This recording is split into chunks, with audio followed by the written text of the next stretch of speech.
ये पिन दे लो। नमस्कार आदाब, मैं हूं सैयद मुबश्शिर और आप देख रहे हैं द न्यूज बास्केट। इस वक्त मेरे साथ एक खास मेहमान है। अगर मैं कहूं कि ये मेहमान अब मेहमान नहीं, एक तरीके से मेजबान है, क्योंकि पूरे देश भर में जिस तरीके से अपनी आवाज को रखते हैं उससे कहीं ना कहीं सबसे ज्यादा अगर असर देखने को मिल रहा है तो वो है युवा, यूथ, और वो समाज जो कहीं ना कहीं अपने आप को पूरा धरातल में जाता हुआ महसूस कर रहा था। उनकी एक बुलंद आवाज बनकर निकले हैं चंद्रशेखर आजाद उर्फ रावण। चंद्रशेखर जी, बहुत बहुत स्वागत है आपका द न्यूज बास्केट पर। जी, बहुत बहुत धन्यवाद आपका। मैं एक चीज जानना चाहूंगा आपसे कि अभी जिस तरीके से पूरा विरोध प्रदर्शन हो रहा है, देश में इतिहास रहा है विरोध प्रदर्शन सरकारों के खिलाफ होते रहे हैं, पहले भी हुए हैं और अब भी हो रहे हैं। लेकिन अभी जो किसानों को लेकर विरोध प्रदर्शन हो रहा है, क्योंकि आप कल जो है वहां गाजीपुर भी गए थे, वहां भी अपना किसानों को समर्थन दिया। आपको क्या लगता है कि ये जो बिल पास किए गए हैं, किसानों को क्या वाकई फायदा होगा या वाकई बहुत ज्यादा नुकसान है इससे? देखिए, पहली बात तो आपने कहा कि विरोध सरकारों के खिलाफ होते रहते हैं। तो बिना कारण के कोई विरोध नहीं होता है। ये कोई राजनीतिक आंदोलन तो नहीं है कि किसी पार्टी ने बुलाया। ये किसानों का आंदोलन है। मुझे क्या लगता है या किसी और को क्या लगता है, प्राइम मिनिस्टर को क्या लगता है या भारतीय जनता पार्टी को क्या लगता है, उससे कोई फर्क नहीं पड़ता है।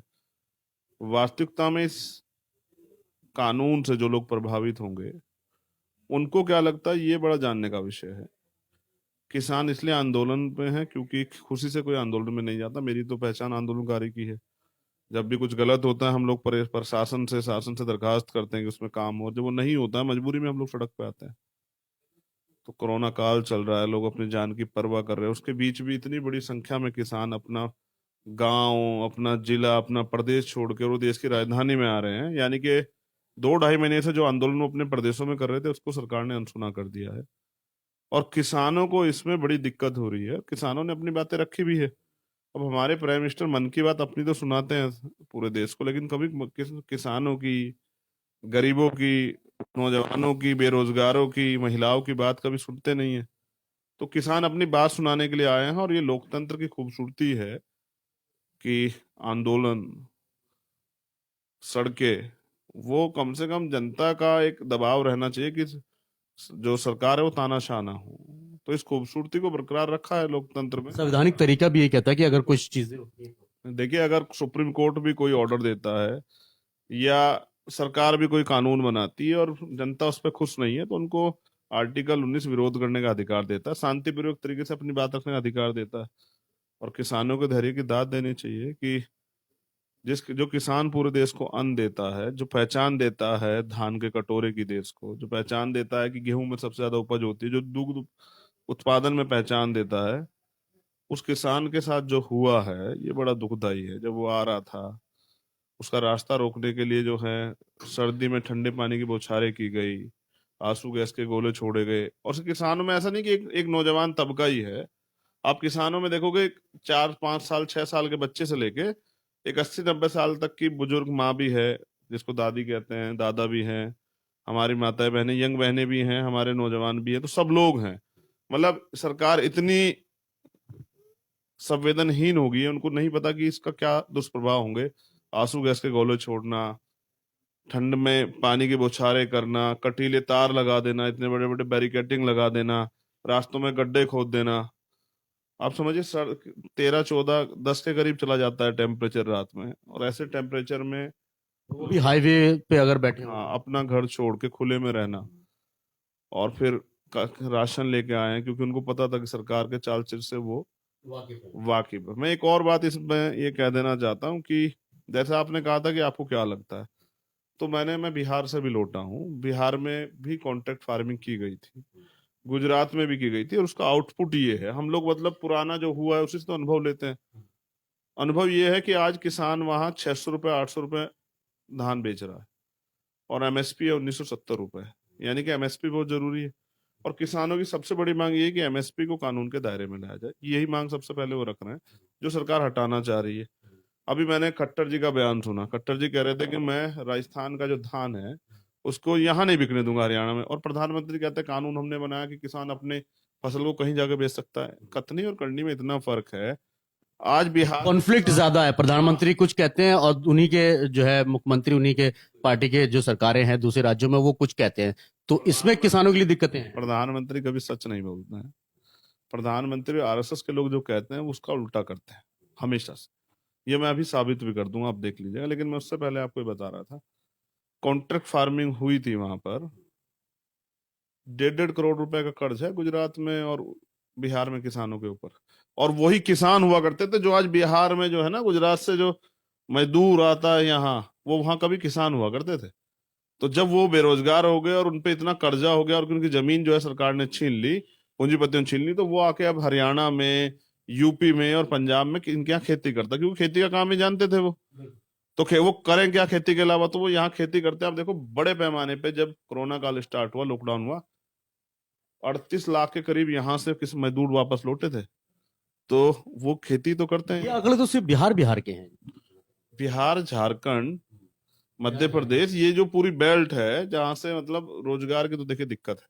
अब मैं क्यों आपसे ये कह रहा हूँ कि प्रधानमंत्री सच नहीं बोलते हैं। देखिए, प्रधानमंत्री ने सबसे पहले उनका नारा था कि हम 15 लाख रुपए देंगे, नहीं दिए। जो लोगों के घरों में थे वो नोटबंदी करके निकलवा लिए, आम आदमी की कमर तोड़ दी। उन्होंने कहा कि हम व्यापारियों को जो है बाद में इस पे बयान भी आया कि तो एक महज एक जुमला था, तो क्या ये जुमला भी आम जनता को ठगने के लिए ही था? अरे सभी ठगने के लिए ही हैं। देखिए, इस देश की जनता भावनात्मक है, उनको बेवकूफ बनाने के लिए सरकार और आरएसएस बीजेपी की वर्तमान की सरकार की बात कर रहा हूँ, तो वो धर्म का, राष्ट्रवाद का, झूठे राष्ट्रवाद का सहारा लेते हैं। दूसरा, उन्होंने कहा कि भाई हम जो हैं 2 करोड़ रोजगार देंगे। पिछले 1 साल के अंदर 6-7 महीने में 4 करोड़ रोजगार जो है चले गए हैं। जब सरकार से पूछा जाता है तो सरकार के मंत्री कहते हैं कि हमने ठेका थोड़ा दे रखा है युवाओं को रोजगार देने का। प्रधानमंत्री को कहते हैं तो प्रधानमंत्री कहते हैं पकौड़ा बेचो, ये बहुत बढ़िया रोजगार है। उन्होंने कहा हम जो है महंगाई खत्म कर देंगे। इन्हीं के राज में 200 रुपए किलो प्याज बिका। ये महंगाई की बात, दालों के रेट देख लीजिए आप, तमाम किसी भी चीज के देख लीजिए आप। और छोड़िए, जो रेलवे सबसे सस्ती थी, इसका निजीकरण करके इन्होंने महंगी कर दी। और रेलवे पे जो प्लेटफार्म का टिकट 2-3 रुपए का आता था, इनके राज में 30 और 50 रुपए तक चला गया। इन्होंने तमाम वादे किए। इन्होंने कहा हम काला धन वापस लाएंगे, पूरे देश को कहा काला धन आ रहा है। और विश्वास मानिए, जाति मजहब की बात नहीं करना हूं, लेकिन जितना गुजरात से पैसा लेके इनके पूंजीपति मंत्री गए हैं, जिनमें ललित मोदी, नीरव मोदी, मुकुल चौकसी, विजय माल्या, जो सब इनके टच के लोग हैं, वो जो चले गए हैं, वो यहाँ का, इंडिया का धन ले गए हैं। इन्होंने कहा लाएंगे, उल्टा यहाँ और चला गया। हाँ वो भेज दिया। तो इसलिए मैं कह रहा हूँ कि कहा क्या और करा क्या। तो इनकी कथनी करनी में जमीन आसमान का अंतर है। इसलिए ये देश जो है गरीब होता जा रहा है। आप देखिए देश की अर्थव्यवस्था कहाँ चली गई, -24 जीडीपी। अभी पिछले महीने के आंकड़े -7.23 भी है, आपने यही देखा। हमने अडानी अंबानी का भी देखा कि वो वर्ल्ड में जो है उनका बिजनेस वो दूसरे तीसरे चौथे नंबर पर जा रहे हैं। इकोनॉमिक कंडीशन बढ़ रही है, यहाँ देश की गिर रही है। यानी कि मतलब आप कहना चाह रहे हैं गरीब और गरीब हो रहा है और अमीर जो थे वो और अमीर हो गए। करा जा रहा है। जब जिन लोगों ने फंडिंग की थी, जिन लोगों ने सहारा दिया था मोदी जी को सरकार बनाने में, और इनके इनके जो जिन्होंने वो मीडिया के चैनल खरीदे और मोदी जी का ही प्रचार प्रसार किया, उनका कर्जा उतारा जा रहा है। औने पौने दामों में सरकारी डिपार्टमेंट बेचे जा रहे हैं। अब इसका सबसे बड़ा जो खामियाजा भुगतना पड़ेगा। मेरी बहुत सारे किसानों से बात हुई, मैं खुद किसान परिवार से आता हूँ। जो कृषि मंत्री है उनका तो मुझे पता है, उन्होंने कभी खेती की नहीं, उनको तो ये भी नहीं पता डाई कब डालते हैं खेत में और यूरिया कब डालते हैं। तो जैविक खाद किसे कहते हैं शायद उनको तो ना पता हो, लेकिन मुझे तो ये पता है कि किस तरह से खेती होती है और कितनी प्राकृतिक मार किसान झेलता है। कभी ओला पड़ जाता है, कभी बेटाइम बारिश हो जाती है, कभी कभी क्या होता है कि टिड्डी आ जाती है, कभी जानवर आ जाता है, तमाम तरीकों से परेशान होता है। फिर मार्केट का रेट जो है, जो उसकी मतलब जितने की वो उसमें लागत लगाता है उतने की आमदनी उसको नहीं होती। फिर उसके परिवार की भी मेहनत उसमें। रात को 2 बजे पानी लेने हम लोग जाया करते थे ठंड में। आज भी किसान यही कर रहा है। क्या यही वजह मानी जाए कि जो एमएसपी के ऊपर कानून की बात कर रहा है किसान? क्योंकि हमारी भी कुछ किसानों से बात हुई तो उन्होंने कहा था कि आप एमएसपी पे ही एक बात कर लीजिए, एमएसपी ही अगर कानून के दायरे में ले आए तो कम से कम वो भी सुकून है कि हमारी फसल की जो लागत है, कम से कम वो लागत हमको मिल जाए। जो किसान आत्महत्या करता है, कर्जदार हो जाता है, वो कम होंगे ये चीजें। देखिए, किसानों से मेरी काफी बात हुई और मैं इस आंदोलन में इसलिए कूदा कि जब मैंने देखा कि अन्याय हो रहा है किसानों के साथ, उनकी बात सुनने के बजाय उनको जो है सताया जा रहा है, बेबस किया जा रहा है, माताएं बहनें हैं, बुजुर्ग हैं, और ये मैं नहीं देख पाता। तो मैं अन्याय बर्दाश्त नहीं कर सकता हूँ। आज अन्याय हो रहा है। यही आरोप भी आपके ऊपर लगते हैं कि चंद्रशेखर आजाद हर जगह कूद जाते हैं, जहां मतलब नहीं होता वहां भी पहुंच जाते हैं। ये आरोप भी लगते हैं आप पे, कई टीवी चैनल्स पे इस बात को लेकर आप तो देखिए बहस भी हुई, कई चैनल के बड़े बड़े एंकर्स जो थे, संपादक जो थे, उनसे बहस हुई कि आप बिना वजह भी कूद जाते हैं और जहां आपका कोई मतलब नहीं वहां भी चले जाते हैं। देखिए, मेरा मतलब तो देश की 130 करोड़ जनता से है। किसी के साथ भी अगर कहीं दुख होगा, किसी को परेशानी हो, किसी की सुनवाई नहीं होगी, किसी को सताया जाएगा, मैं तो जरूर जाऊंगा। ये देश हमारा है, ये भाईचारा हमारी सबसे बड़ी ताकत है। हम इसे कैसे छोड़ सकते हैं? जिसे पूरी सरकार मिलकर सता रही हो, जिसके खिलाफ पूरा जो है प्रोपगंडा बना देगा, जिसके आंदोलन खत्म करने के लिए, खराब करने के लिए, खालिस्तानी, जिहादी, पता नहीं क्या क्या बना देगा, उनके साथ अगर हम लोग नहीं खड़े होंगे जिस तरह बनाया गया। मैं क्यों गया ये भी जानने का विषय है। वो कह रहे हैं यहाँ तो खालिस्तानी समर्थक हैं, कभी कह रहे कांग्रेस समर्थक हैं, कभी कह रहे अकाली समर्थक हैं, कभी कुछ कह रहे कि तो राजनीति हो रही है। राजनीतिकरण हो रहा है पूरी फिर तरीके से। उसके अलावा उन्होंने एक बड़ी बात की कि तो इसमें तो सिर्फ सिख बिरादरी के लोग हैं। उनको ये नहीं पता सिखों में जो है दलित भी आते हैं। दलितों की एक बड़ी आबादी ने सिख धर्म अडोप्ट किया हुआ है पंजाब में, वो गुरु ग्रंथ साहिब को मानते हैं, तो उनको नहीं पता है। लेकिन फिर उन्होंने कहा कि नहीं तो जाट लोग आ रहे हैं, थोड़े से गुजर लोग हैं। तो मैं दलित समाज से आता हूँ, 30 करोड़ करीब दलित समाज की आबादी है। मैं पूरे देश में जो है अपना संगठन चलाता हूँ। हमने भारत बंद भी किया है, हमने दिल्ली में 5 लाख लोग बुला के आंदोलन किया है। तो कल मैं ये बताने के लिए गया था कि आप इस आंदोलन को बदनाम ना करें। हमारा पूरा समर्थन किसानों के साथ है, लेकिन क्योंकि किसान, जैसे मैंने कहा ना, दो चीजें, किसान ही प्रभावित नहीं होगा, किसान के साथ दलित भी प्रभावित होगा। और जो कमेरे वर्ग के जो लोग हैं, जो छोटे छोटे रोजगार करते हैं, मतलब हस्त दस्तकारी जो करते हैं, जैसे लोग, हाँ, जैसे जिनको बढ़ई कहते हैं, विश्वकर्मा जिसको कहते हैं, वो किसानों के लिए छोटे छोटे यंत्र बनाते हैं, तो वो खत्म हो जाएगा। लोहार खत्म हो जाएगा। मतलब ये जो कामगार जो लोग हैं, जो मंडियां खत्म हो जाएंगी तो पल्लेदार खत्म हो जाएंगे, ठेकेदार खत्म हो जाएंगे, जो ट्रांसपोर्ट का छोटा मोटा काम करते हैं, रिक्शा चलाने का काम करते हैं, ऑटो चलाने का काम करते हैं, या बड़ी बड़ी जो ट्रांसपोर्ट है, वही खत्म हो जाएंगी। तो इन सबसे बड़ी किसानों में जो डर है ना, वो ये डर है, क्योंकि जो उन्होंने बिहार को देखा, गुजरात को देखा, उनको लगता है कि उनकी जमीन जो है उनसे छीन ली जाएगी। अभी कल मेरी यूपी के किसानों से बात हुई, उन्होंने कहा कि यही मुरादनगर, गाजियाबाद में कॉन्ट्रैक्ट फार्मिंग के नाम पे किसानों की जमीनों पे पूंजीपतियों ने लोन ले लिया है। अब वो लोन, क्योंकि वो किसानों के भी नाम है, वो किसानों से वसूल करेंगे। तो उनको ये डर है। कल ही मेरी बात हुई, कल ही मुझे बताया अभी यूपी के किसानों ने कि वो तो हमारी जमीन हड़पना चाहते हैं। किसान अपनी माँ मानता है जमीन को, वो कोई अपनी माँ को क्यों छीनने देगा? तो मैं इसलिए उनके साथ हूँ और मैं उनकी मांगों को पुरजोर तरीके से रखता हूँ। एमएसपी कानून के दायरे में आनी चाहिए। जो एमएसपी से कम खरीदारी करे, यानी कि उनकी लागत में उनको ना मिले, तो उसको जेल भेजना चाहिए। सरकार इस पे बातचीत करे। दूसरा जो है, उनकी मांग ये है कि जैसे आपका मेरा झगड़ा हो जाए, तो अगर मैं आप पे नाजायज अत्याचार कर रहा हूँ या आप मुझ पे कर रहे हैं, तो आप पुलिस के पास जाएंगे सबसे पहले, क्योंकि यहाँ तो न्यायपालिका है, पूरा जो है एडमिनिस्ट्रेशन है, सिस्टम है। तो आप पहले पुलिस के पास जाएंगे, पुलिस नहीं सुनेगी, फिर आप कोर्ट जाएंगे। मगर यहाँ आपने कहा कि आप कोर्ट जा ही नहीं सकते हैं। ये अधिकार भी पूरी तरीके से खत्म। एसडीएम करेगा, एसडीएम और डीएम और ये तमाम लोग सरकार के मुलाजिम होते हैं, जो सरकार चाहेगी वही करेगा। और फिर ये कब तक चलता रहेगा? मैंने देखा कि फाइलें पड़ी रहती है, 2-2 साल पड़ी रहती है, 3-3 साल। तो इस बीच में किसान अपने बच्चों को कहाँ पढ़ाएगा, फीस कहाँ से देगा, अपने बच्चों की शादी कहाँ से करेगा, मकान कैसे बनाएगा, अपना जो है आगे फसल कैसे बोएगा? तो किसान बड़े परेशानी में है। इसलिए किसान कह रहा है, उन्होंने कहा एक कानून, एक बिजली बिल ये ले आए हैं कि अगर 2 भैंस कोई रखेगा तो उसको जो है अलग से जो कमर्शियल कनेक्शन लेना पड़ेगा। बताइए, मतलब एक तो किसान मर रहा है। भैंस का और बिजली से कनेक्शन का मतलब इसका क्या कनेक्शन है? घास काटता है किसान, वो इलेक्ट्रॉनिक मशीन होती है जिसमें काटता। फिर कितने परसेंट होंगे वो? 2, 4, 5%? बहुत से लोगों ने यूज कर की है अभी, क्योंकि उस लोग चाहते हैं दूध घर में रखना, क्योंकि अब बहुत सारी चीजों में मिलावट आ रही है, तो दूध कम से कम अपने बच्चों को अच्छा देना चाहते हैं। घी वगैरह भी पंजाब में ज्यादा हो जाता है। एक और जो सबसे बड़ी बात है कि पानी का भी यूज होता है, जैसे नहलाने के लिए और तमाम तरह की चीजें, जो पीने के लिए पानी या खेतों में जो पानी लगता है। तो इनका मतलब ये आप समझिए करना क्या चाहते हैं एक्चुअली, क्या है, किसान को इतना तोड़ देना चाहते हैं। देखो, इन्होंने पहले नोटबंदी, मैंने आपको बताया, लाए, आम आदमी को बड़ा नुकसान हुआ, पूंजीपतियों को कोई नुकसान नहीं हुआ। फिर ये लाए जीएसटी, इन्होंने व्यापारियों को तो एक एक करके हमला कर रहे हैं। ये सीएनपीआर एनआरसी लाए, मुसलमानों को इन्होंने टारगेट किया, जबकि वो था सबके लिए, ये होता सबके लिए। जैसे नोटबंदी में सबको दिक्कत हुई, लेकिन इन्होंने क्या कहा, मोदी जी कहते हैं कि इसमें तो सिर्फ चोरों को और दलालों को दिक्कत होगी। 99% पैसा वापस भी तो आ गया, तो फिर कहाँ गए वो सारे पैसे? कुछ नहीं है ना, सब कुछ नहीं है, सब सब आरएसएस और बीजेपी के लोगों के पास है। इन्होंने कहा जीएसटी से तो उनको होगी, जो चोरी करते हैं टैक्स वो करते हैं, लेकिन जो गरीब व्यापारी था वो टूट गया बिल्कुल जो है।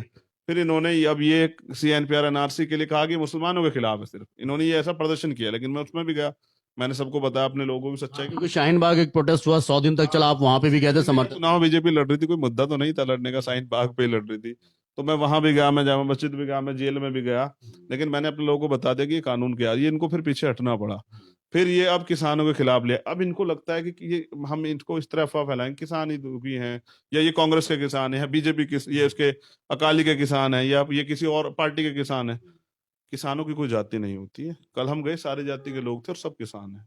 दलितों में भी कुछ लोग किसानी करते हैं, लेकिन दलितों का तो एक बड़ा वर्ग, क्योंकि सरकार ने रोजगार नहीं दिया है, सरकार ने जो है आर्थिक डेवलपमेंट जिस पे काम होना था, बिजनेस की जो चीजें होनी थी वो नहीं की है, आर्थिक सशक्तिकरण इस देश में नहीं हुआ है, तो इस वजह से बड़े पैमाने पे लोग मजदूरी करते हैं, बड़ी मुश्किल से अपना घर चलाते हैं, और वो गाँव में तो किसानों पे आधारित है।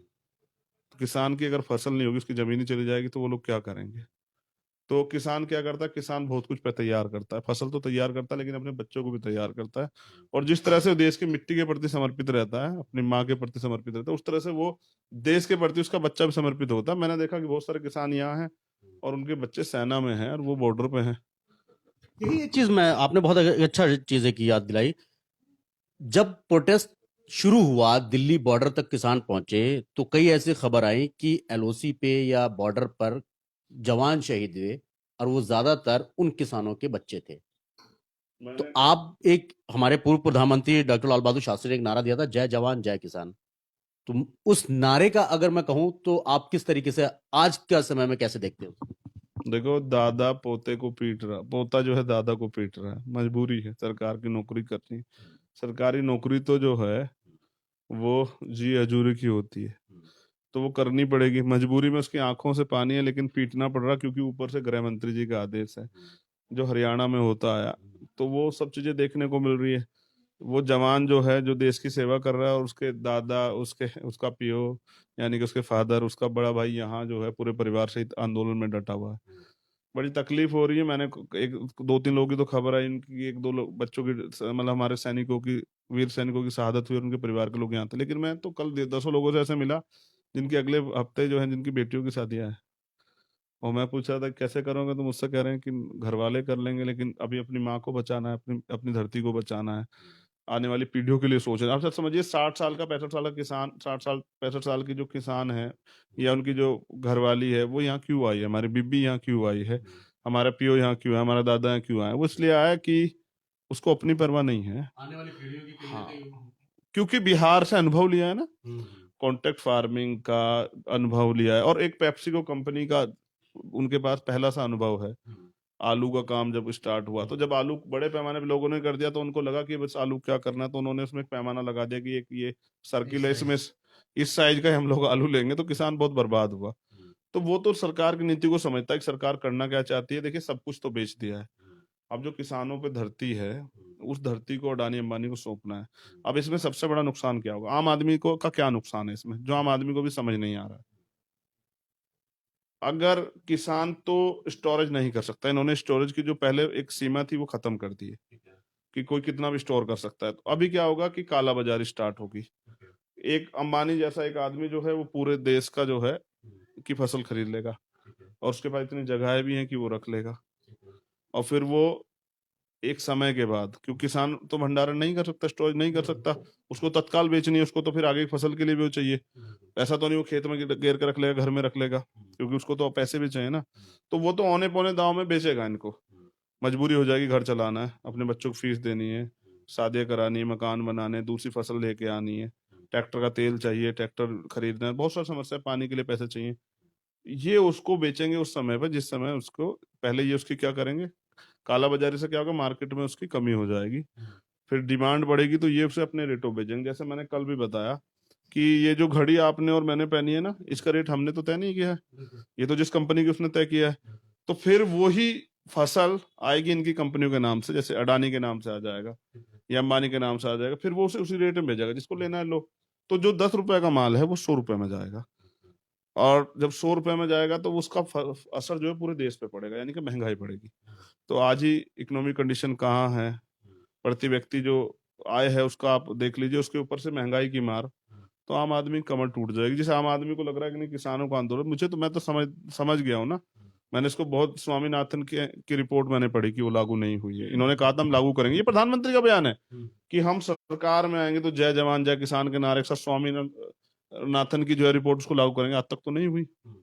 यूपी में, मैं तो यूपी से आता हूँ, अभी गन्ने का रेट तय नहीं हुआ है, 1 महीना हो गया चलता हुए। योगी सरकार नहीं तय कर पाई, ना केंद्र सरकार तय कर पाई है।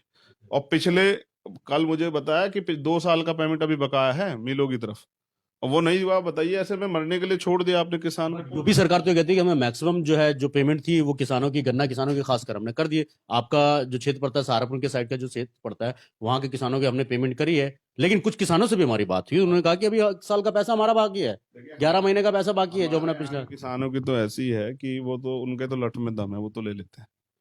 बाकी किसान तो सीधे हैं, हमारे यहाँ के किसान थोड़े से टाइट हैं, वो अपना हिसाब कर लेते हैं। लेकिन मैं ये कहना चाह रहा हूँ कि मोहताज क्यों बनाए किसान को? जो हमें समय पे दे रहा है उसको मोहताज क्यों बनाए? उसको भी समय पे पैसे मिलने चाहिए। अब आप योगी जी की बात कर रहे हैं, उत्तर प्रदेश क्राइम कैपिटल बन चुका है। स्पेशल मैं अगर बात करूं इस मुद्दे से हटके, दलित समाज के लोगों के लिए तो कब्रगाह हो गया है, दमन हो रहा है, रोज 2-3 हर हम इस मुद्दे पे भी आएंगे चंद्रशेखर जी, अभी हम थोड़ा सा किसानों की बात कर, मैं ये मुद्दा भी मेरे पास। मैं किसानों पे ही कह रहा हूँ। किसानों के आंदोलन में इन्होंने एक बात ये की सबसे बड़ी, कि यहाँ पर जो है कोरोना फैल रहा है, इन्होंने चुनाव कराया, कोरोना नहीं था, इन्होंने बड़ी बड़ी ये सवाल आप कई चैनलों पे भी और कई बार अपने सभाओं में। रैली कर रहे हैं, बड़ी बड़ी रैलियां कर रहे हैं, बंगाल में जाकर रैलियां कर रहे हैं, वहां कोरोना नहीं। मुझे लगता है कोरोना इनके हिसाब से चल रहा है। जहां ये चुनाव में जाना चाहते हैं, रैली करना चाहते हैं, वहां कोरोना इनके कैसे हट जाता है, और जहां कोई हक की बात करने आता है वहां कोरोना आ जाता है। अगर किसान हक की बात ना करके इनके जय जयकार कर रहा होता, इनकी रैली में आ रहा होता, तो यहाँ भी दिल्ली में भी कोरोना नहीं होता। हाँ, कोरोना वहीं होता है जहां कोई हक की आवाज उठाता है। मुकदमे उन्हीं पे होते हैं जो लोग एक सरकार के खिलाफ बोलते हैं। जो सरकार के पक्ष की बात करते हैं उसके सारे पाप धुल जाते हैं, चाहे उसने 2,000 करोड़ का घोटाला किया हो, 4,000 करोड़ का। बीजेपी ज्वाइन करते ही उसके सारे जो हैं पाप धुल जाते हैं। इनके पास बड़ी अच्छी दवाई है, इनके पास कोरोना की वैक्सीन होना हो, लेकिन वो पाप धोने की दवाई बहुत अच्छी है, और उसके सारे आरोप आरोप सब धो देते हैं ये लोग। बीजेपी ज्वाइन कर लो, पाप से मुक्ति मिल गई है। नहीं साहब, हम तो यही कहना चाहेंगे कि बाबा साहब के बेटे हैं, मान्यवर काशीराम साहब को नेता मानते हैं, सर छोटू राम को भी नेता मानते हैं, आंदोलन करना सीखा है। राम मनोहर लोहिया जी हो, राम स्वरूप वर्मा जी हो, बाबू जगदेव प्रसाद कुशवाहा हो, जननायक कर्पूरी ठाकुर हो, सरदार भगत सिंह और सरदार उधम, आंदोलनकारियों को अपना नेता मानते हैं। गुलामी करनी कभी सीखी नहीं है। हमारे एक संत हुए हैं, वो ये कहा करते थे कि सिर्फ सांसों का रुकना ही मौत नहीं होती, जिनका जमीर मर जाता है वो भी मर जाते हैं। अपना जमीर जिंदा है, तो सीधी बात है, साडा हक इत्थे रख। तो किसान यहाँ आए अपना हक लेने के लिए, और मेरा पूरा समर्थन उन्हें है। मैं टिकरी बॉर्डर पे जैसे, बिल्कुल टिकरी बॉर्डर पे जिस तरीके से संघर्ष चल रहा है, पुलिस और उनके बीच कई बार झड़प भी, वहां सुबह के गोले भी छोड़े गए, लाठियां भी चार्ज हुई। सिंधु बॉर्डर पे इस वक्त जमे हैं महिलाएं, कई सौ ट्रैक्टर लेकर आ रही हैं पंजाब से, सुनने में ये आ रहा है, खबर आ रही है। आप अभी ना टिकरी बॉर्डर गए ना सिंधु, गाजियाबाद बॉर्डर जरूर आप गए थे, तो क्या आगे की प्लानिंग क्या है इस तरीके की? सभी जगह जाऊंगा। मैंने कहा कि किसान लीड कर रहे हैं, देश का अन्नदाता जिस आंदोलन को लीड कर रहा है वो आंदोलन जरूर सफल होगा। और जिस देश का अन्नदाता जो है वो देश की रीढ़ है। जिस देश का अन्नदाता खुशहाल नहीं होता वो देश कभी खुशहाल नहीं हो सकता है। तो अन्नदाता लड़ रहा है और हम उनके समर्थन में खड़े हैं। तो जहां जहां जब जब मुझे मौका मिलेगा मैं जाऊंगा। अभी उनकी वार्ता भी चल रही है। मैं तो चाहता हूं कि सरकार किसानों की मांग को माने। कल मीटिंग हुई लेकिन बेनतीजा निकली। 3 तारीख का मतलब कल का एक टाइम और मिल गया कि 12 बजे के आसपास दोबारा मीटिंग बैठेगी। पारदर्शिता सरकार को छोड़नी चाहिए। लोकतंत्र है, राजतंत्र नहीं है। देखिए, पहली बात तो कोई किसान इनके पास नहीं आया कि हमें ये कानून बना के दे दो। ये तो वो है कि मतलब पकड़ पकड़ के आओ, तुम्हें जो है क्या नाम, ये कानून देते हैं, आओ तुम्हें पकड़ मतलब कोई किसान आपके पास नहीं आया है। जो आपकी साझे की सरकार में थे, किसान परिवार से जुड़े हुए लोग, अकाली के लोग, उन्होंने आपको छोड़ दिया क्योंकि उनको पता है कि ये तो बिल्कुल ही खत्म। हरियाणा में खट्टर सरकार को एक निर्दलीय विधायक था, आज उन्होंने भी सिर्फ इसी वजह से उनका साथ छोड़ दिया, उनका सपोर्ट अपना वापस ले लिया। देखिए, राजनीतिक लोगों पे तो बहुत सारी चीजें के दबाव और तमाम तरह की चीजें होती है। जब वो छोड़ रहे हैं तो आम जनता में समझिए क्या हाल है। आम जनता जिसने बनाई थी नई सरकार, इन्होंने बहुत झूठे वादे किए थे, बहुत खोखले वादे किए थे। जनता को लगा, जनता भी त्रस्त थी कांग्रेस से, उनको लगा कि चलिए अच्छी सरकार दे सकते हैं। इन्होंने सिर्फ दिया तो खोखले वादे और जमूले दिए और कुछ नहीं दिया, और जनता जो है अब इनको समझ चुकी है, और मुझे लगता है कि जनता अब इनको ज्यादा दिन बर्दाश्त नहीं करने वाली। बस हमें करना क्या है कि हमें अभी उनके आंदोलन को सपोर्ट करना है। मैं नहीं चाहता कि इनके आंदोलन किसी भी तरीके से बदनाम करे, क्योंकि बदनाम बदनाम मीडिया तो ढूंढ रही है, कोई पॉइंट मिल जाए कहीं से हम इनके आंदोलन को जो है बदनाम कर दें। और देखिए, किसी भी आंदोलन के लिए जन समर्थन बहुत बड़ी चीज होती है। इस आंदोलन को जन समर्थन है, क्योंकि रोटी हर हर घर खाता, सोने चांदी नहीं खाता कोई भी। प्राइम मिनिस्टर भी रोटी खाते हैं, राष्ट्रपति भी रोटी खाते हैं, मैं भी रोटी खाता हूँ, आप भी रोटी खाते हैं। जो एक सफाई कर्मचारी काम करता है, मेरा भाई, मेरे परिवार का व्यक्ति, वो भी रोटी खाता है। एक जज भी रोटी खाता है, वकील भी रोटी खाता है, सब लोग रोटी खाते हैं। अन्न को नहीं कोई भी छोड़ सकता है। तो इसलिए जो है अल्टीमेटली इस आंदोलन को जन समर्थन है, और उस जन समर्थन को कमजोर करने के लिए सरकार पूरा जोर लगा रही है। और उनसे जुड़े हुए मीडिया के जो चैनल है वो गलतियां तलाश रहे हैं, लेकिन किसान बहुत समझदार है। अरे पैदा करते हैं फसल, वो इतने बेवकूफ थोड़ा ही है, उनको कोई बहका नहीं सकता ना। बकवास करता है कि उनको गुमराह किया जा रहा है। यही इसी जो आंदोलन चल रहा है इस पे भी अब आरोप लगने शुरू हुए हैं। कई बड़े मीडिया घराने हैं जो आप तक के कुछ ने कहा ये खालिस्तान से इनका समर्थन है, कुछ ने कहा कि इनको जिहादियों का समर्थन है। 2 दिन पहले कल ही शाहीन बाग की जिनसे आप मिलकर आए थे दादी, वो गई थी समर्थन देने, पुलिस ने उनको अरेस्ट किया, बाद में रिहा भी किया गया, उनको छोड़ दिया गया। लेकिन आपको लगता है कि क्या सिर्फ राजनीति इस चीज को लेके हो रही है कि कौन सा धर्म, कौन सी जाति और कौन सा समुदाय प्रोटेस्ट कर रहा है, उस पे कहीं ना कहीं राजनीति की हो रही है? तो आपको लगता है जिस तरीके से बदनाम करने की कोशिश, जैसे शाहीन बाग आप गए थे, आप पे भी कई सारे लांछन लगे थे, आरोप भी लगे थे कि इस तरीके से चंद्रशेखर आजाद ने ये चीज बोली है, वहां पर वो चीज बोली है, तो क्या इस आंदोलन को, मतलब आज के समय में किसी तरीके का आंदोलन अगर सरकार के खिलाफ होता है तो उस पर आरोप लगने तय हैं? देखिए, सरकार सामना नहीं कर सकती है। पहली बात तो आंदोलन देखना पड़ेगा ना, आंदोलन कैसा है। शाहीन बाग का आंदोलन भी सही था, संविधान के बचाव में था, और ये आंदोलन भी जो है देश के बचाव में। थोड़ी बहुत ही जो इकोनॉमी हमारी टिकी हुई है वो किसानों की वजह से टिकी हुई है। तो क्योंकि किसान पूरे देश में है, कोई छोटा है कोई बड़ा है, इसलिए जो है सरकार इस आंदोलन का सामना नहीं कर पा रही, इसलिए आरोप ही लगाएंगी। मैं तो इस आरोपों को और इन झूठे मुकदमों को तमाम 2 दिनों से झेल रहा हूँ। मुझे पता है कि सरकार आरोप लगा रही है, और सरकार ने अपने लोग भी फिट कर दिए होंगे कि किसी तरह से आंदोलन को बदनाम किया जाए। लेकिन आप समझिए कि जनता के हाथ में आंदोलन, नेताओं के हाथ में नहीं है। नेता समझौता कर लेती, जनता सिर्फ हक के लिए लड़ती है। और पंजाब तो ऐतिहासिक धरती है, इनको खालिस्तान का नहीं पता, इनको खालसा का नहीं पता। ये प्रधानमंत्री जी जाते तो हैं डेरा डेरा जो है, वो स्वर्ण मंदिर जाते हैं, ये इनको नहीं जानकारी वहाँ के बारे में, किस तरह से देश की आज़ादी के लिए कुर्बानियां दी है सिख धर्म के लोगों ने, जिनको आज ये बदनाम करने पे तुले में। तो ये नहीं जानते हैं, और ये इसलिए जो है इस आंदोलन को बदनाम करना चाहते हैं। मैं मानता हूं कि जो किसान घर से चल के दिल्ली आ गया है, और जो आंसू गैस के गोले, लाठियों से या ठंड में पानी की बौछारों से नहीं मर रहा है, नहीं डर रहा है, तो आप समझ लो कि वो तैयार हो गया है, वो अपने हक लेके जाएगा। एक अच्छी बात मैंने देखी कि मैंने एक साल में 70 साल 75 साल के बुजुर्ग को सुन रहा था जो किसान थे। वो बड़ी प्यारी बात उन्होंने बोली कि हम तो यहाँ मरने के लिए आए हैं, गोली खा लेंगे, गोली खाएंगे तो बुत तो बनेगा, यहाँ आंदोलन में मरेंगे तो शहीद कहलाएंगे, शहादत होगी। घर मरेंगे तो कोई भी नहीं पूछेगा, तो हम तो मरने के लिए। आप समझिए कि इतना जज्बा जिस आंदोलन में हो, तो उसके आगे मुझे लगता है वाहिगुरु की मेहर है आंदोलन पे, और सदगुरु रविदास जी महाराज, भगवान वाल्मीकि महाराज, गुरु नानक देव की भी मेहर है। तो जब जिस आंदोलन पे अपने संतों महापुरुषों गुरुओं की मेहर हो, और वो आंदोलन न्याय के लिए हो, वो जरूर सफल होता है। मेरा पूरा समर्थन किसान आंदोलन को है। मैंने एक परस अभी 4-5 दिन पहले जब किसान दिल्ली की तरफ कूच कर रहे थे, दिल्ली पुलिस ने एक अपनी जो है वो डाली थी एप्लीकेशन की भाई हम इनको 6-7 स्टेडियम में जो है जेल बना के बंद करना चाहते हैं। 9 स्टेडियम की परमिशन मांगी है दिल्ली सरकार से। हाँ, तब मुझे लगा कि नहीं, ये गलत कर सकते हैं, तो मैंने फिर तब आके ट्वीट भी किया था, और लाइव आके भी कहा था अगर किसानों को बस जेल में डालने का प्रयास किया तो हम लोग जेल भरो आंदोलन चलाएंगे। और जब वो दिल्ली सरकार ने या सेंटर की सरकार ने या इनके लोगों ने सुना होगा, तो उन्होंने कहा कि एक ये तो पहले किसान ही बहुत है, अब चंद्रशेखर को क्यों उसमें इन्वॉल्व करना। अगर ये आएगा तो और वो हो जाए, क्योंकि मैं तो दिल्ली सरकार को और दिल्ली पुलिस को और दिल्ली को या पूरे देश में जहां भी आंदोलन होता है, वो तो जानते हैं कि दलित समाज के लोग मेरी कितने जो है मेरी बातों पे अमल करते हैं। उनको चाहे कितना भी आप धोखा दे दें, लेकिन जब मैं कहता हूं तो उनकी समझ में आ जाती है। तो उनको पता है कि अगर ये और आ जाएगा तो फिर कुछ भी नहीं बचेगा, फिर तो मतलब ये माना जाए कि चंद्रशेखर आजाद आज के समय में भारत के अंदर दलितों के सबसे बड़े नेता हैं। नहीं, मैं उनका बेटा हूँ, उनकी आवाज हूँ, उनके अधिकारों के लिए संघर्ष कर रहा हूँ और मेरी राजनीतिक चेतना का निर्माण करना उनमें बहुत जरूरी है। उस पर काम कर रहा हूँ, उनको तैयार कर रहा हूँ कि हर घर में नेता तैयार हो जाए, उनको विचारधारा से जोड़ रहा हूँ। और मैं चाहता हूँ कि देखिए, आदमी विचारों से जुड़े और विचार महत्वपूर्ण होता है। तो अपने महापुरुष संतों का, जो गुरुओं का दिखाया हुआ रास्ता, उनको बता रहा हूँ और वो लोग तैयार हो रहे हैं। सही बात कर रहा हूँ तो लोग जुड़ रहे हैं, वरना मेरी एज के, मेरी उम्र के लोगों को पता नहीं कितने लोग घूमते, कोई पूछता भी नहीं है।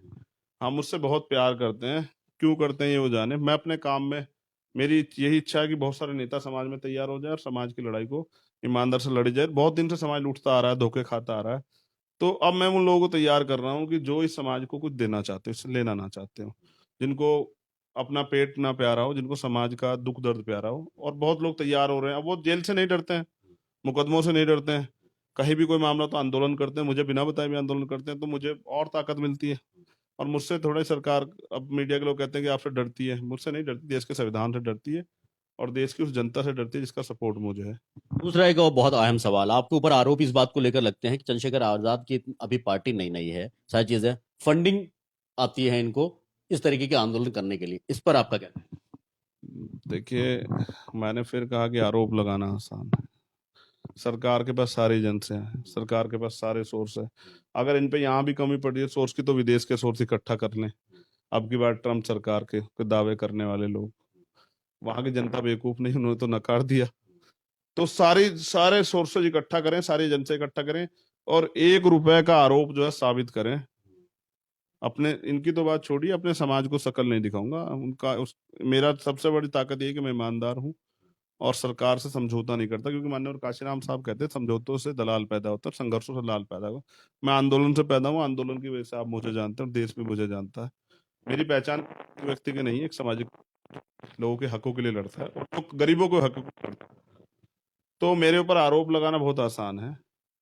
हाँ, अगर हिम्मत है सरकार में तो पाला खींच के तय करे। जिस तरह योगी जी ने लगा दिया कि 100 करोड़ की फंडिंग, और वो, तो हमने कहा कि चलो 1 लाख रुपए साबित कर दो कोई अकाउंट में, या 1 लाख रुपए का आरोप साबित कर दो, तो मैं राजनीति छोड़ दूंगा, वरना आप माफी मांगे। तो पतली क्या रहा उस पर? आपने ये बयान जरूर दिया था, उस पर हुआ क्या अभी तक कुछ? ईडी ने दूसरे दिन ही कहा कि नहीं, कोई इनका कोई पीएफआई से कोई कांटेक्ट ही नहीं है और नहीं पीएफआई से हम की जांच हम कर रहे हैं, बीमारी में कोई लेन देन ही नहीं है ऐसा। क्योंकि इतना समर्थन था, योगी जी को लगा कि यार कुछ कर तो नहीं पा रहे हैं चंद्रशेखर का, मौत से ये नहीं डरता, जेल से ये नहीं डरता, रासुका से ये नहीं डरता, मुकदमों से ये नहीं डरता, ये तो जेल जाने को तैयार रहता, तो इसको बदनाम कर लेते हैं। लेकिन हमारे समाज के लोग इतने बेवकूफ नहीं रहे। एक आवाज लगाऊंगा, क्योंकि कोरोना काल चल रहा, डिस्टर्ब नहीं कर रहा हूँ। जिस तरह की उत्तर प्रदेश में आज के समय में दमन चल रहा है दलितों का, हर जिले में 2-3 दलित बच्चों की का रेप होता है। रेप तो किसी महिला का बहुत दुखदाई है, लेकिन जब अखबार में या टीवी में पढ़ते हैं दलित बच्ची का, तो 2-3 के हिसाब से आप देखेंगे तो 75 जिलों में, यानी कि 150 एक दिन में इतना, इतने बच्चियों का, इतनी महिलाओं का रेप हो रहा है, फिर हत्याएं हो रही हैं। ऐसा मुख्यमंत्री जो अपने प्रदेश को नहीं संभाल सकता और वो बिहार में जाके रैलियां करे, और वो क्या नाम, हैदराबाद में जाके रैलियां करे और बड़े बड़े वहां तूफानी दावे करे, नाम बदलने के दावे करे। जनता है आपकी बातों में आ गई, दोबारा चुनाव होगा 2022 में, जनता आपको आपकी औकात भी दिखा देगी। चलिए, मैं उस दूसरे टॉपिक पे भी आऊंगा, क्योंकि समय की थोड़ी सी हमारी भी सीमा है और आप भी थोड़ा सा जल्दी में हैं। एक चीज मैं जानना चाहूंगा, अभी किसान को लेकर फाइनल, आप उन किसानों से जो प्रोटेस्ट कर रहे हैं, एक क्या अपील करना चाहेंगे अपने समाज से और देशवासियों से, वो करें, फिर हम दूसरे टॉपिक पे आते हैं। देखिए, मैं किसानों से ये अपील करूंगा कि बहुत अच्छा आंदोलन आप चला रहे हैं, शांतिप्रिय आंदोलन आपका चल रहा है। आपको प्रयास करना है, अपनी एकता को बना के रखना है, क्योंकि एकता रहेगा तो सरकार आपकी बात को सुनेगी। और अपने लोगों को देखिए, मैं गारंटी देता हूँ, किसान आंदोलन कभी हिंसक नहीं हो सकता है। वो तो हमारे सब बड़े लोग हैं, वो हिंसा नहीं कर सकते। सरकार आपके आंदोलन को बदनाम करने के लिए तरह तरह के तरीके यूज करेगी, कुछ लोग आपके बीच में भेज सकते हैं। आपको सावधान रहना है और शांतिप्रिय तरीके से आप, क्योंकि आंदोलन तो वही आंदोलन सक्सेसफुल होता है जिसमें वायलेंस नहीं होता है। तो अपने आंदोलन को शांतिप्रिय तरीके से चलाना है और सरकार को मजबूर कर देना है कि वो आपकी बातों को माने। इससे लोकतंत्र जिंदाबाद हो जाएगा और हम सब लोगों का सहयोग आपके साथ है। अगर किसानों के साथ जुम जाती होगी तो हम सब लोग भी सड़कों पे उतरेंगे। मैं तो पूरे दलित समाज को लेके, भीम आर्मी और आजाद समाज पूरी टीम को लेकर सड़कों पे उतर जाऊंगा, मुझे और किसी चीज की परवाह नहीं है। लेकिन जो लोकतंत्र के संवैधानिक मूल्य हैं वो तो जिंदा रहने चाहिए। चलिए, अब रुख कर लेते हैं थोड़ा सा आपने आपके राजनीतिक सफर पर। उत्तर प्रदेश में जिस तरीके से चीजें अभी हुई हैं, उस आपको पर टाइम नहीं मैं 2 मिनट लूंगा, सिर्फ 2 मिनट लूंगा, सिर्फ 2 मिनट लूंगा इस चीज को लेके। सवा 2 हुए हैं अभी, बस 2 मिनट